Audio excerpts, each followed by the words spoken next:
كما كتب على الذين من قبلكم لعلكم تتقون. Wahai orang-orang yang beriman, kamu diwajibkan berpuasa sebagaimana diwajibkan kepada orang-orang sebelum kamu, supaya kamu bertakwa kepada Allah Subhanahu wa ta'ala.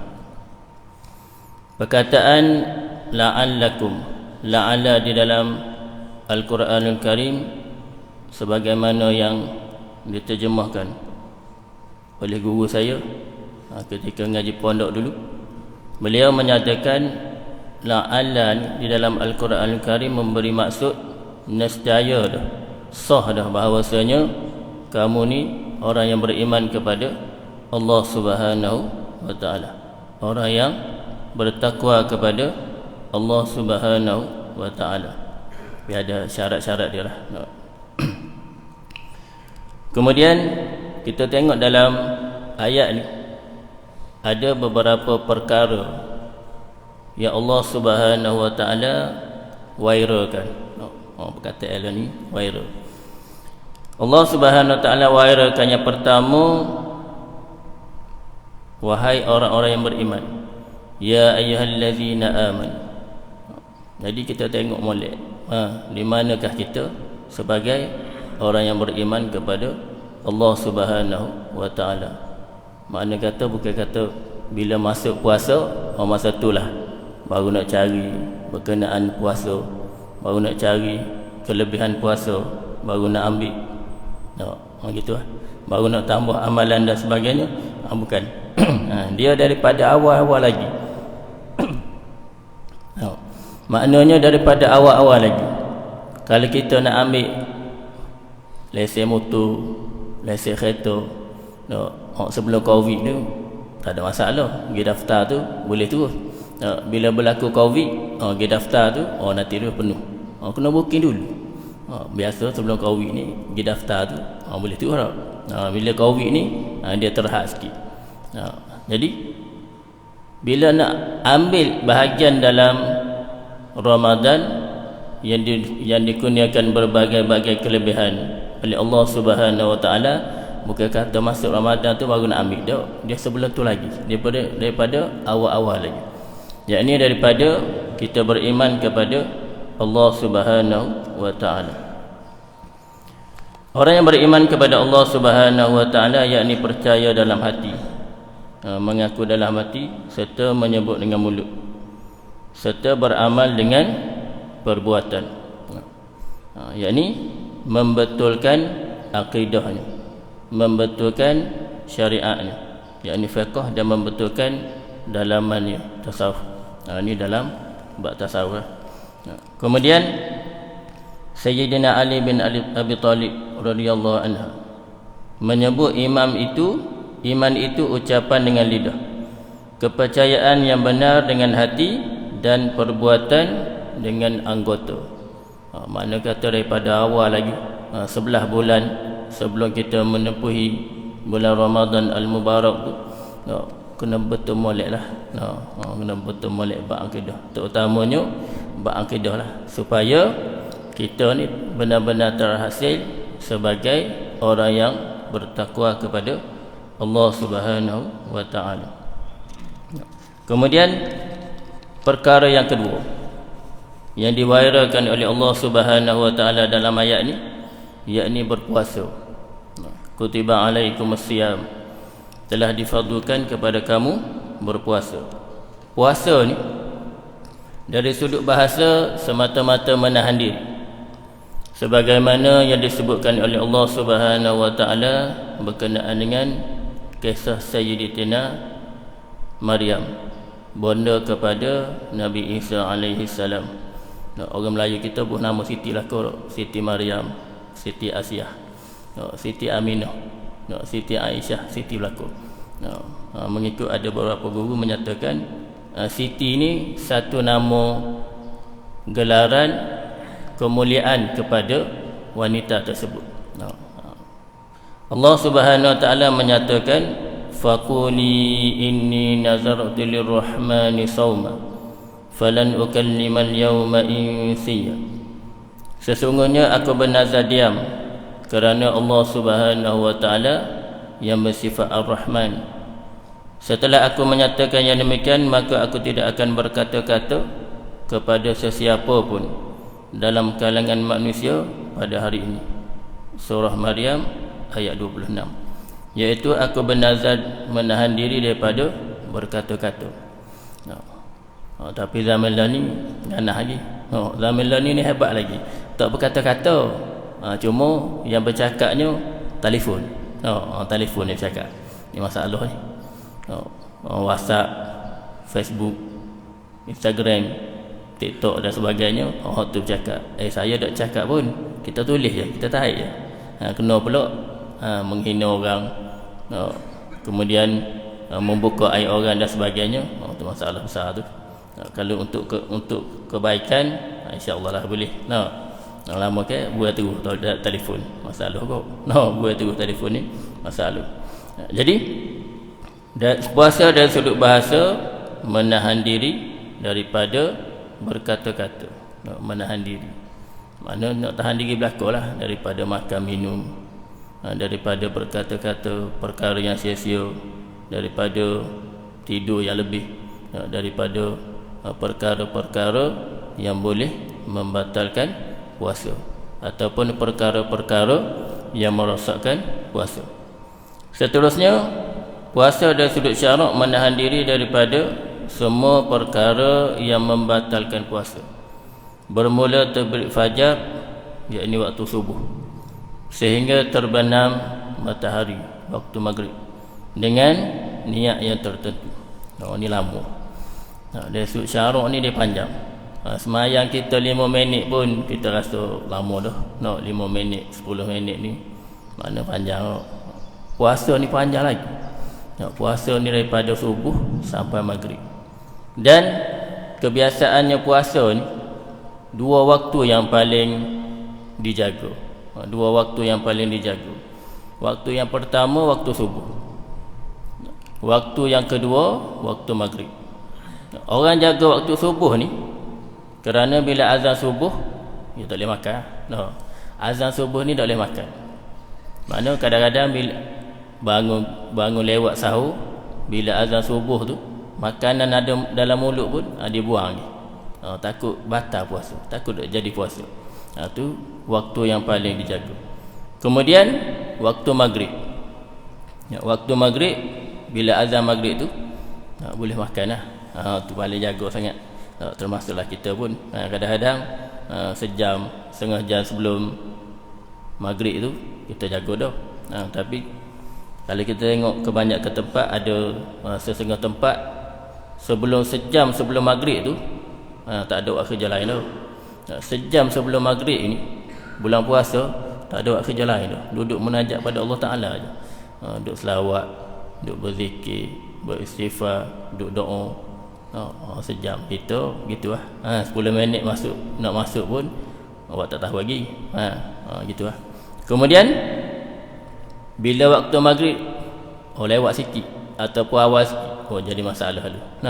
Awal sikit ataupun lewat sikit, jadi masalah. Sedangkan waktu-waktu lain, bulan-bulan lain yang sebelah bulan lagi, yakni bulan yang bukan bulan puasa itu, sebelah bulan lagi waktu sama je, tapi kita tak peduli.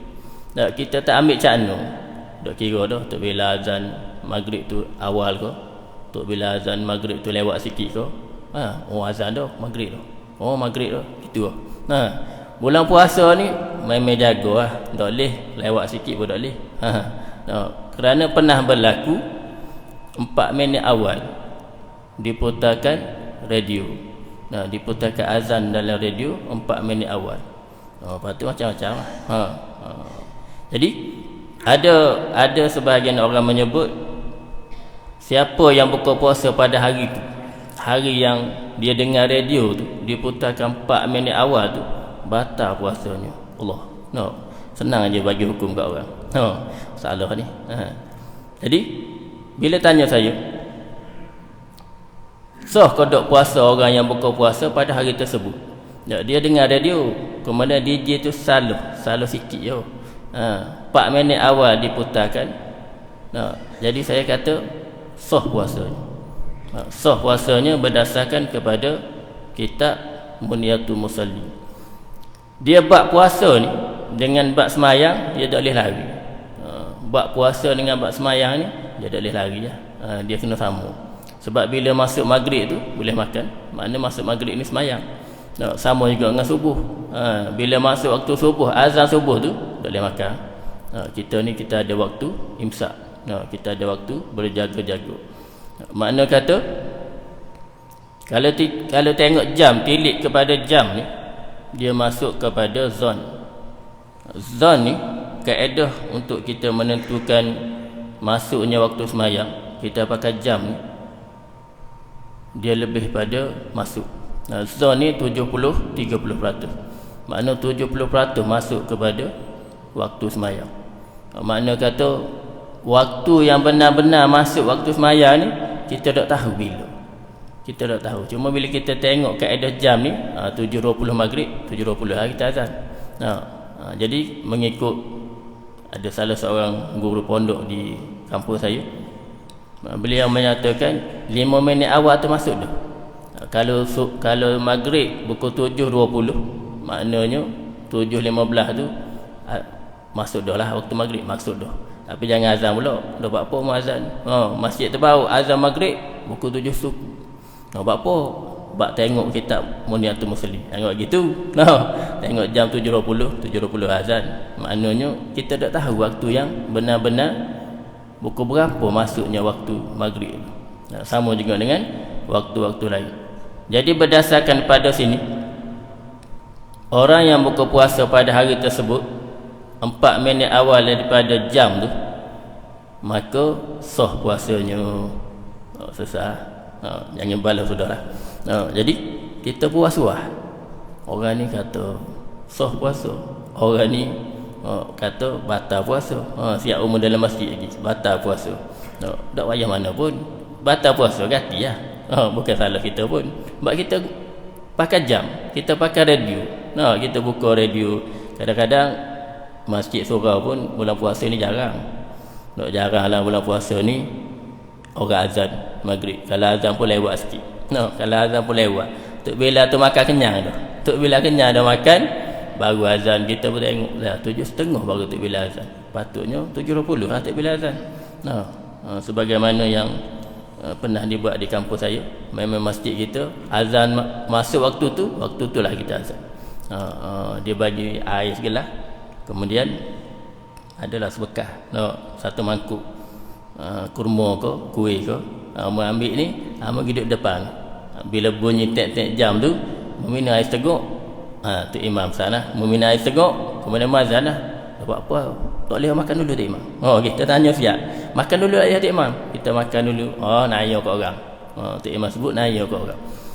Kemungkinan ada orang yang duduk kampung, yang duduk di rumah ni, dia tak ada TV, dia tak ada radio, dia tak ada telefon. Jadi dia dengar azan daripada surau dan masjid. Jadi kita azan awal dia buka puasa. Mau makan dulu dia tunggulah. Mau makan kenyang dulu 7.30 baru mau azan. 7.30 lah orang tu buka puasa. Orang lain habis dah. Orang lain makan habis dah sepinjan. Kawan ni tunggu mana surau ni dah azan lagi. Mana masjid ni dah azan lagi. Masalah tu.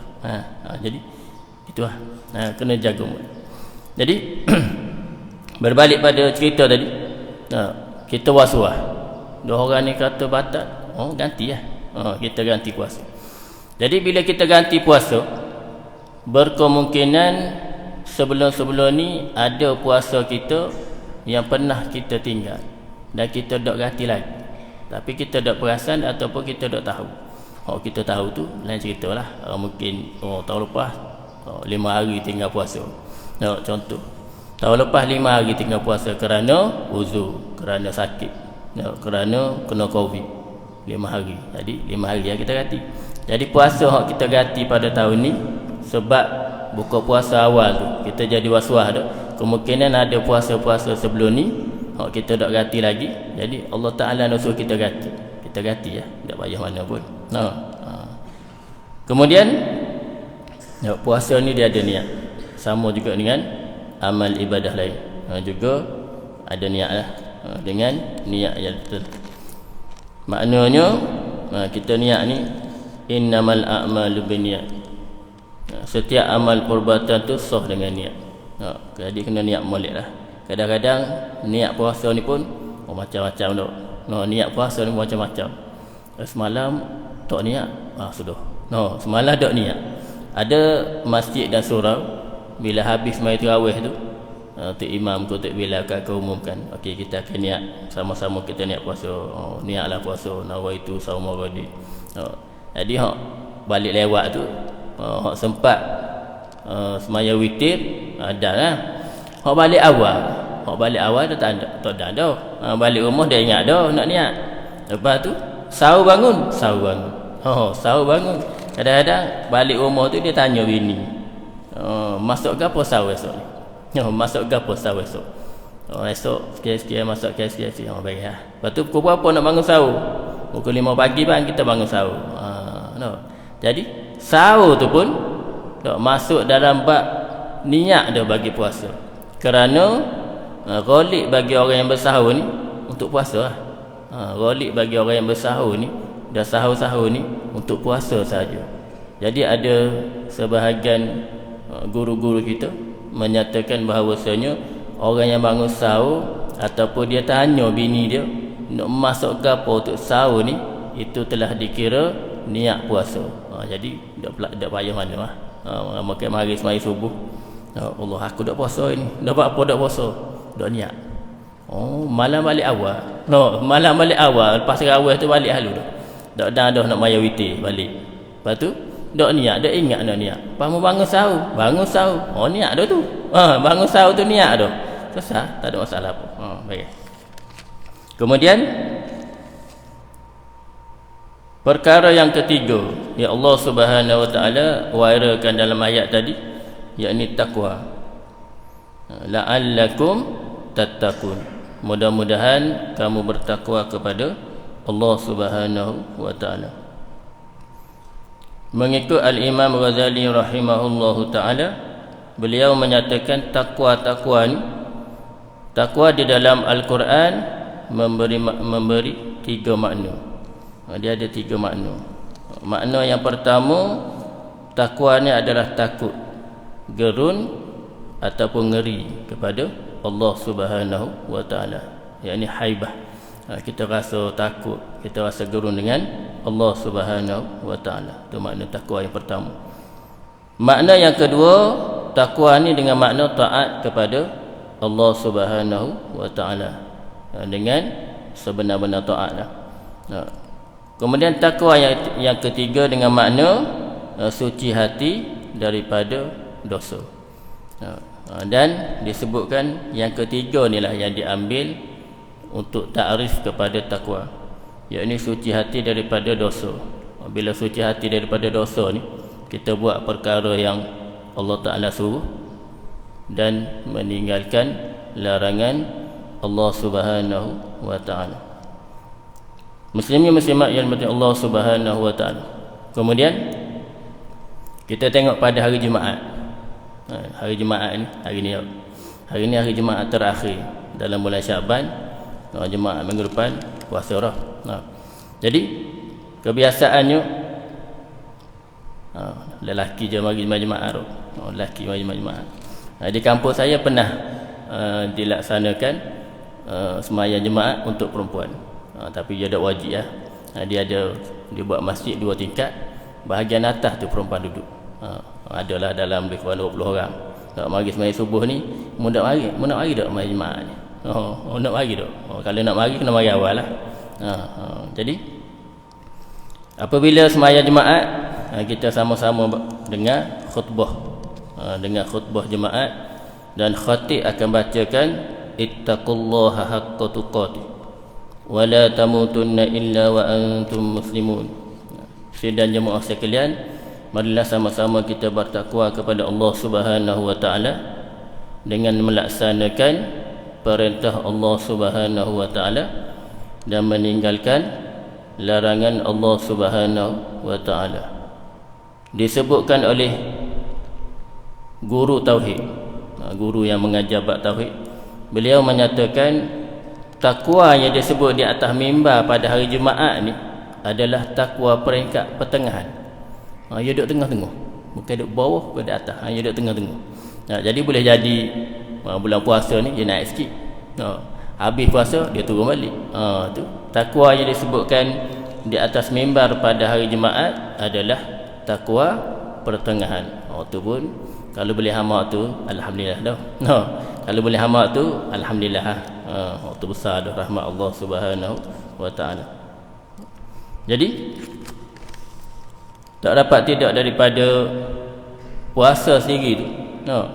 Dia ada saling berkait. Kita nak puasa ni kena kita ni orang beriman kepada Allah Subhanahu wa taala. Orang beriman ni dia pecah pula. Macam mana orang beriman. Kemudian puasa tu sendiri. Ayat ni memang dikhususkan. Disebut khusus berkenaan dengan puasa. Jadi termasuklah juga perkara-perkara lain. Termasuk juga amal ibadah lain, sembahyang, zakat, haji dan sebagainya. Juga termasuklah larangan-larangan Allah Subhanahu wa taala. Allah taala larang benda ni, Allah taala larang benda ni. Dia masuk belaka tu. Kemudian puasa tadi. Puasa, beriman, kemudian berpuasa, dan daripada itulah menghasilkan ketakwaan kita kepada Allah Subhanahu wa taala. Sebagaimana kalau kita tengok bab sembahyang ni, Syekh Daud Al-Fatani menyebutkan dalam kitab Musallinya, sembahyang ni sebagai satu tarekat, satu jalan untuk bertemu dengan Allah Subhanahu wa taala. Satu jalan makrifat kepada Allah Subhanahu wa taala. Tapi kena ngaji molek lah. Bab sembahyang tu kena belajar molek. Sama juga dengan puasa juga sebagai satu wasilah, satu jalan untuk kita mencari redha Allah Subhanahu wa taala, untuk kita mencari rahmat daripada Allah Subhanahu wa taala, untuk kita mencari keampunan daripada Allah Subhanahu wa taala. Kemudian Nabi sallallahu alaihi wasallam menyebutkan sebagaimana yang diriwayatkan oleh Abu Hurairah radhiyallahu anhu, meriwayatkan bahawasanya Nabi sallallahu alaihi wasallam bersabda, "Man shama Ramadan imanan wa ihtisaban, ghufira lahu ma taqaddama min dhanbi." Sesiapa yang berpuasa pada bulan Ramadan dengan penuh keimanan kepada Allah Subhanahu wa taala dan pengharapan kepada Allah Subhanahu wa taala, maka diampunkan dosa-dosanya yang telah lalu. Hadis riwayat Al-Bukhari Muslim. Jadi kena cek molek barang siapa puasa dengan penuh iman kepada Allah Subhanahu wa taala dan penuh pengharapan kepada Allah Subhanahu wa taala. Sama juga dengan sembahyang. Kita sembahyang ni pun Allah Taala yang bagi. Allah Taala yang bagi. Nak sampai sebagaimana yang disebut pada mukadimah kitab Muniatul Musalli tu. Sembahyang-sembahyang ni sebagai jalan untuk menuju kepada Allah Taala. Kemudian sembahyang ni juga sebagai qurratu aini, sejuk mata hati. Sejuk mata hati dengan musyahadah kepada Allah Subhanahu wa taala. Ataupun kita sebut bila kita sembahyang ni, kita rasa seronok, rasa gemar, rasa suka. Tapi payuh rasa seronok, rasa gemar, rasa suka ni payuh. Kerana Allah Ta'ala yang bagi. Perintah sembahyang tu Allah Ta'ala yang perintahkan, dan Allah Ta'ala halawatul iman, kita sebut sebagai halawatul iman. Qurratu aini disebut juga sebagai halawatul iman. Kemanisan dalam ibadah kepada Allah Subhanahu wa taala adalah pemberian Allah Subhanahu wa taala. Jadi tak pelik kalau sembahyang dok rasa gapo pun sembahyang tu. Sembahyang tapi dok rasa gapo. Allahu akbar macam-macam lagi. Allahu akbar tu macam-macam lagi. Termasuklah disebutkan oleh guru kita, kalau barang hilang cari dok jumpa, cakap cari dah barang. Dok jumpa daripada pagi sampai ke petang. Apa ke maghrib tu dok jumpa lagi barang. Rumah kita dok sama mana pun cari barang dok jumpa lagi. Ambil air sembahyang. Berwudu, Kemudian semayalah 2 rakaat. Insya-Allah jumpa barang. Nak mula-mula kita pun pelik kot, tak apa. Sebab apa jumpa barang ni? Bila kita rujuk balik kitab Muniyatul Musalli, baru nampak. Maknanya bila Allahu Akbar, jumpa dah. Jumpa dah. Pokoknya barang tu duduk sini. Sudah main dia tengok memang ada. Sebab apa? Sebab kita ambil perbuatan di luar semayang tu, kita letak dalam semayang. Tu masalah besar. Jadi tapi kita orang awam ni, termasuklah saya sibuk. Gitulah. Jadi kita buat sekadar kemampuan kita. Makna kata kita Allahu Akbar tu daripada subuh tadi aku bangun pukul 5 pagi, mandi sikit ni habis perbuatan tu daripada sampai maghrib. Barang tu duduk sini. Sebab perbuatan di luar semayang tu kita ambil letak belakang dalam semayang. Sepatutnya perbuatan dalam semayang tu kita pergi letak luar semayang. Ni perbuatan luar semayang dia letak dalam semayang. Itu masalah. Tapi tetap agak kena semayang. Payah semayang tu. Payah nak sampai kepada qurrata aini. Payah. Tapi tetap juga kena semayang. Mudah-mudahan bila kita sentiasa dengan semayang, Allah Subhanahu Taala bagi sampai satu saat, sampai satu masa Allah Taala campurkan perasaan tu. Jadi nak siapa tu. Gitu. Mana walaupun susah macam mana pun kena usaha dan ikhtiar lah sebagai kita orang awam ni, buat sekadar kemampuan kita. Jadi begitu juga dengan puasa. Jadi ghalib bagi orang Melayu kita ni, kebiasaannya bulan Rejab, bulan Syaban main puasa tu untuk sambut bulan Ramadan Al-Mubarak. Dan disebutkan juga dalam bulan Ramadan Al-Mubarak sebagai akhir ni, akhir ni. Jadi bulan Ramadan Al-Mubarak ni awaluhu rahmah wa awsatuhu maghfirah wa akhiruhu itkum minan nar.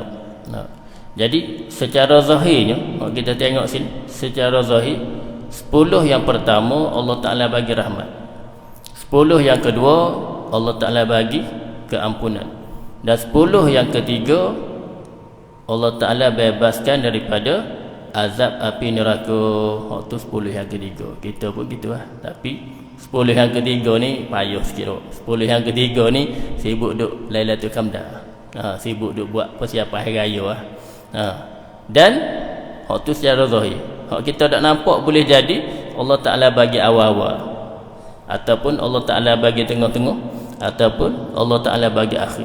Dan boleh jadi juga 3 perkara yang disebutkan ni, keampunan, rahmat, keampunan dan dibebaskan daripada api neraka Allah Taala.